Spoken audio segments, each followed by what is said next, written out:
이런 영상들 한 번쯤은 보셨을 겁니다. 짧은 시간 안에 원하시는 결과를 얻을 수 있을까요? 결론부터 말씀드리면 절대로 불가능합니다. 2년 정도 지나야 프리토킹이 가능해집니다. 그럼 일본어 공부를 어떻게 하면 좋을까요? 외국어를 공부할 때 꼭 필요한 4가지 기능이 있습니다. 그건 입니다. 안녕하세요, 여러분. 유튜브에서 이런 영상들 한 번쯤은 보셨을 겁니다. 단지 일본어를 조금 할 줄 아는 사람이나 AI로 짜집기한 전문성이 떨어지는 영상들이지요. 여러분은 유튜브만으로 어느 정도까지 일본어를 할 수 있다고 생각하시나요?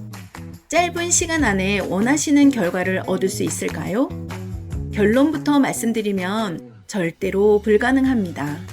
일본어 실력을 제대로 갖추기 위해선 본인의 꾸준한 노력이 반드시 필요합니다. 하지만 많은 사람들이 그 노력을 피하고 효율만을 찾으려 하다 보니 자꾸 이런 전문성이 떨어지는 영상들이 생기고 또 인기를 끄는 것 같습니다. 그런 문제점들을 지적하기 위해서 이 영상을 제작하게 되었습니다. 그래서 오늘 이 영상에서는 일본어 프리토킹이 가능해지기까지 실제로 얼마나 걸리는지, 독학으로 일본어를 공부하려면 어떻게 해야 하는지, 유튜브 영상을 어떻게 활용하면 좋을지, 효과적인 공부법을 말씀드리겠습니다. 그리고 마지막에는 일본어 회화를 잘 하고 싶은 분들을 위한 공지사항이 있습니다. 끝까지 시청해주세요. 근데 너는 무슨 자격으로 그런 얘기하니? 이렇게 하실 분들이 있을 것 같아서 간단하게 제 소개를 하겠습니다. 저는 일본어를 전혀 모른 채 2000년대 초반 일본 현지에서 생활하게 되었어요. 어학교에서 일본어를 배웠습니다. 초창기에는 스미마생 이란 말을 아주 입에 달고 살았습니다. 말귀도 못 알아듣고 눈치만 보며 하루하루가 정말 답답했습니다. 그러다 일본어가 조금씩 늘어서 일본인에게 한국어를 가르치는 일을 하게 되었습니다. 이 경험이 제 인생의 전환점이 되었지요. 그 후 학생들이 말을 잘 하게 되는 모습을 보면서 정말 보람을 느꼈고 그 계기로 좀 더 공부를 하고 싶어서 일본어 교육과정을 이수했습니다. 한국으로 돌아온 후에도 일본어 강의, 한국어 강의, 통역까지 20년 정도 최선을 다하고 있습니다. 그렇다면 일본어로 자유롭게 대화하기까지 얼마나 걸릴까요? 저는 2년 정도 걸렸습니다. 제가 생각하는 프리토킹의 기준은 단계별로 처음에는 저는 학교에 갔어요. 읽는 듯한 모국어가 섞인 말투. 그러다가 저는 학교에 갔어요. 같지만 억양이 자연스러워지고 그리고 제가 말하는 프리토킹의 기준은 풍부한 어휘력, 억양, 비언어적인 부분까지 자연스럽게 말하는 것입니다. 저 같은 경우에는 현지에서 살았기 때문에 일본어를 접할 기회가 많았지만 그럼에도 2년이라는 시간이 걸렸습니다.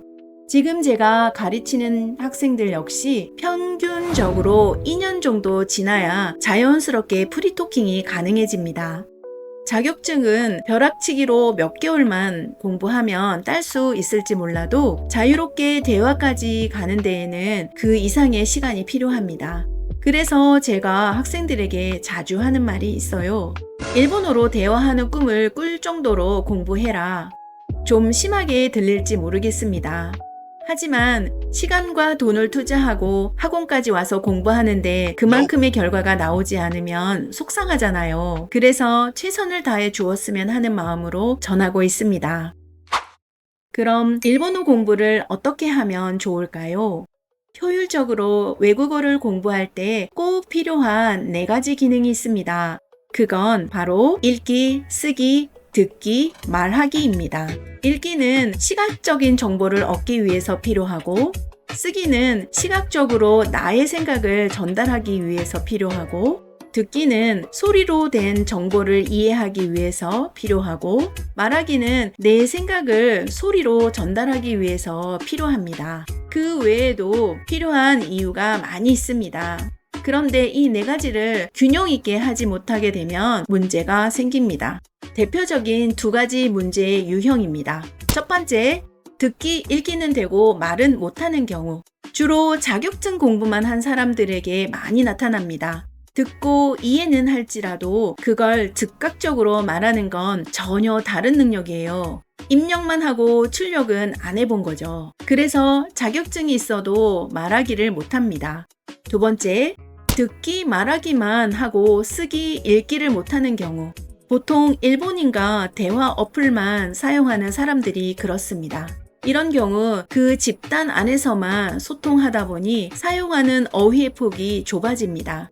그러다 보면 어떤 상황에서 말투나 어휘 선택이 예의에 어긋날 수도 있습니다. 예를 들어 친한 사이에서 메차 타노시이 데스 라는 표현을 사용합니다. 하지만 공적인 자리나 예를 갖춰야 할 자리에서는 메차 타노시이 데스 보다는 도테모 타노시이 데스가 더 적절한 표현입니다. 외국어를 배우는 건 단순히 의사소통이 아니라 상대와의 교류입니다. 그렇기에 상황에 맞는 표현을 고를 줄 아는 감각이 중요합니다. 여러분, 타일러 씨를 아실 겁니다. 한국어로 말하는 것을 보면 풍부한 어휘를 상황에 맞게 사용하십니다. 여러분도 일본어를 그렇게 구사하고 싶지 않으신가요? 그렇게 하기 위해서는 꼭 이 네 가지를 균형 있게 향상시켜야 합니다. 기억해 주세요. 그렇다면 유튜브를 활용해서 일본어 회화를 잘 하려면 어떻게 해야 할까요? 말씀드린 네 가지 기능 중 유튜브는 주로 듣기와 읽기를 도와줍니다. 영상만 본다고 일본어가 늘지 않습니다. 인풋을 했다면 아웃풋을 해야겠죠? 그래서 여러분은 평소에 부족한 쓰기와 말하기를 해야 합니다. 예를 들어 유튜브에서 배운 표현 노트에 옮겨 적으세요. 큰 소리로 따라 읽고 그 표현이 나올 수 있는 질문도 만들어 보세요. 직접 질문하고 내가 어떻게 대답할지 작문을 해보세요. 그리고 소리내어 혼자 말해보는 연습 꼭 해보세요. 많은 분들이 단어 외우고 문장 쓰는 데는 시간을 많이 쓰지만 말하기에는 투자하지 않습니다. 이렇게 하다 보면 유튜브를 통해서 회화까지도 할 수 있을 거예요. 저 같은 경우에는 일본에서 일본어를 공부할 때 여러 사람들에게 말을 걸었습니다. 고래와 난 데스까? 고코와 도코 데스까? 이렇게 물어보면 다양한 어휘로 답을 해주셨어요. 새로운 어휘는 정리하고 읽어보면서 외웠습니다. 그리고 나서 다른 상황에 그 어휘들을 적용시켜 보면서 말하기 능력을 키웠습니다. 하지만 대부분의 일본어를 공부하는 분들이 일본에서 살고 계신 게 아니다 보니 실제로 말할 기회가 많이 없습니다. 그래서 저는 학생들에게 수업 중 말을 입 밖으로 꺼내는 말하기를 반복적으로 시키면서 수업을 진행합니다. 제 영상을 보신 분들은 아시겠지만 제 영상들도 대부분 말하기 중심입니다. 여러분들의 상황은 어떠신가요? 어떻게 해야 할지 감이 안 와요. 말하는 게 자신이 없어요. 문법에 맞게 말하고 있는지 모르겠어요. 분명 이런 분들이 있을 거예요. 그래서 앞으로 라이브를 통해 여러분의 일본어 말하기를 도와드리려 합니다. 일본어로 말할 기회가 없으신 분, 내가 알맞게 말하고 있는지 확신이 없는 분, 여러분이 일본어로 자연스럽게 말할 수 있도록 제가 평소 수업하는 것처럼 도와드리려고 합니다. 자세한 사항은 게시글을 꼭 확인해 주세요. 라이브 일정을 확인하실 수 있습니다. 함께 말하기 연습을 해봅시다. 구독 눌러주시고 다음에 또 유익한 영상으로 찾아뵙겠습니다. 감사합니다.